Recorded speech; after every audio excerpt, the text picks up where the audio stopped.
नमस्कार दोस्तों। वो एक्चुअली वीडियो बीच में अटक गया था इस वजह से। फर्स्ट जो पार्ट हमारा उसका लिंक मैंने डिस्क्रिप्शन बॉक्स में शेयर कर दिया, आप ज़रूर देख लेना, ठीक है। अभी हम उसका सेकंड पार्ट डिस्कस कर लेते हैं। हाँ, तो नेक्स्ट हमारा ये था कि यूके की न्यू प्राइम मिनिस्टर के तौर पे फाइनलाइज हो चुका है, ठीक है। मिस ट्रूज, लीज ट्रूज ये प्राइम मिनिस्टर बन रही हैं। वैसे तो कंपटीशन में इंडियन ओरिजिन के जो ऋषि सुनक थे वो भी थे कंपटीशन में, पर उनसे आगे निकल के अल्टीमेटली ये प्राइम मिनिस्टर बन गए हैं, ओके। दूसरी तरफ टाइफून हिनामोर ये जो है वो स्ट्राइक कर चुका है साउथ कोरियन पेनिनसुला की तरफ। तो इसके अलावा देखें जो कि फिर बाद में अभी चाइना की तरफ, और जब चाइना की तरफ आगे बढ़ रहा है, ठीक है। इसके बारे में हमने मैपिंग ऑलरेडी प्रीवियस वीडियो में देख ली थी, 5 तारीख का वीडियो था प्रोबेबली, यस। आगे है श्रीलंका में 22nd अमेंडमेंट लाने की बात की जा रही है वहाँ के कॉन्स्टिट्यूशन में। इस अमेंडमेंट की बेसिस पे पार्लियामेंट को एम्पावर किया जा रहा है। इसका मतलब एग्जीक्यूटिव्स की पावर तो रिड्यूस की जा रही है, लेजिस्लेचर की पावर राइज की जा रही है, और इस चीज़ को अप्रूव भी कर दिया है सुप्रीम कोर्ट ने, ठीक है जी, श्रीलंकन सुप्रीम कोर्ट ने।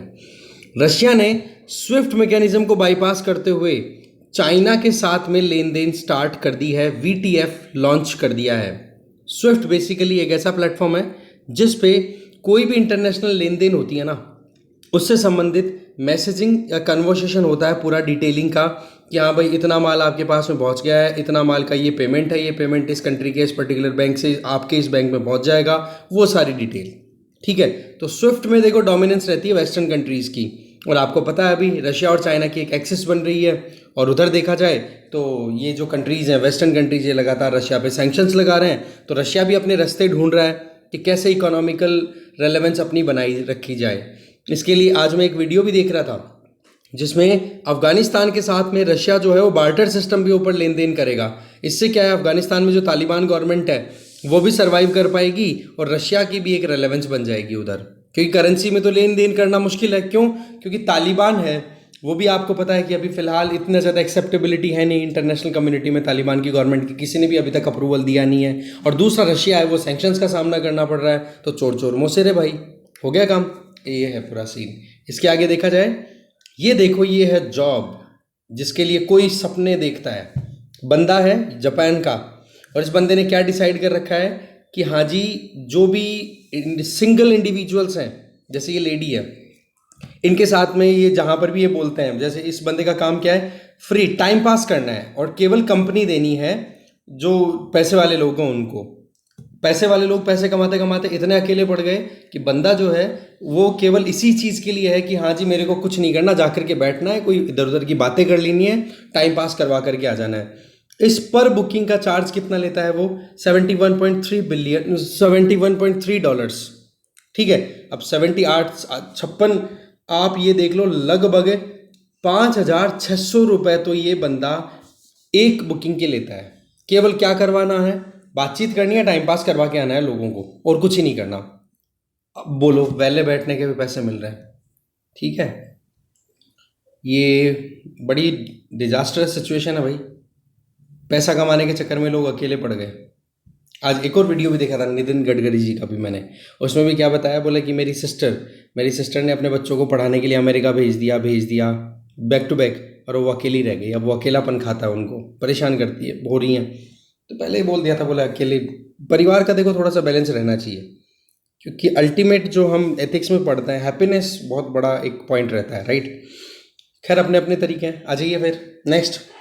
मूडीज रेटिंग एजेंसी ने देखो इंडिया को Baa3 वाली कैटेगरी में रखा है, स्टेबल आउटलुक रखा है कि इंडिया जो है वो मोर और लेस स्टेबल रहने वाला है।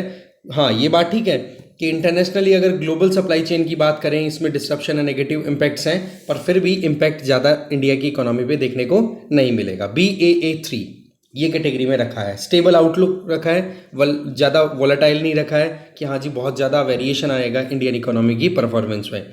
फिच रेटिंग एजेंसी ने भी इंडिया को जो foreign currency issuer default rating है, IDR में है, उसमें स्टेबल बना रखा है। पहले नेगेटिव में डाल रखा था 2 साल तक फिच ने इंडिया को, ठीक है। इशूअर डिफॉल्ट रेटिंग की अगर बात करें, ये फॉरेन करेंसी के टर्म्स में कैलकुलेट होता है, पर इंडिया को अब स्टेबल बना रखा है। तो कुल मिलाकर के Standard and Poor's, Moody, Fitch, ये ऐसी रेटिंग कंपनी जो टॉप रेटिंग एजेंसीज हैं वर्ल्ड की, इन्होंने इंडिया को मोर और लेस सेम रेटिंग कैटेगरी में डाल दिया। इससे क्या होगा कि इंडिया का एक इंडिया में लोगों का कॉन्फिडेंस बढ़ेगा, इन्वेस्ट करने वालों का, ये एक पॉइंट बन जाता है। इसके अलावा देखो, इंडियन गवर्नमेंट के द्वारा टारगेट ये है कि भाई जितने भी हमारे यहाँ पर कोल फायर्ड पावर प्लांट्स है ना, उनमें जो सल्फर एमिशन है उसको रोका जाए। तो उसके लिए FGD fuel gas desulphurisation mechanism install करने का टारगेट है कि उसको कवर करना था 2017 तक। पर वही चीज़ है कि कोल का जो बर्निंग होता है उसमें सल्फर का भी होता है, सल्फर डाइऑक्साइड का एमिशन भी होता है, तो उसको कंट्रोल करने के लिए ये चीज़ टारगेट की गई थी 2017, पर अभी और एक्सटेंशन दे करके 2025 तक का टारगेट रखा है। ठीक है, अभी तक देखा जाए तो 211 गीगावाट कोल पावर कैपेसिटी है, उसका 40% जो है वो बिडिंग में चल रहा है। मतलब कोशिश कर रहे हैं कि हाँ जल्दी से जल्दी डीसल्फराइजेशन का सिस्टम है जो इंस्टॉल किया जा पाए। इस तरीके से बातें चल रही हैं। इसके आगे देखें, नेक्स्ट है पेट्रोलियम मिनिस्ट्री ने देखो एक कमेटी सेटअप की है। कमेटी के चेयर कौन है? कीर्ति पारिक। उनका काम क्या है कि जो गैस प्राइसिंग है ना, उस फॉर्मूला को चेंज किया जाए। जैसे नेचुरल गैस और ये होती है ना, इनकी प्राइस रेट क्या है उसको रिव्यू करने के लिए। कमेटी का नाम जरूर याद रख लेना आप। बस इस डिस्कशन में इतना ही है। Thank you very much. ठीक है।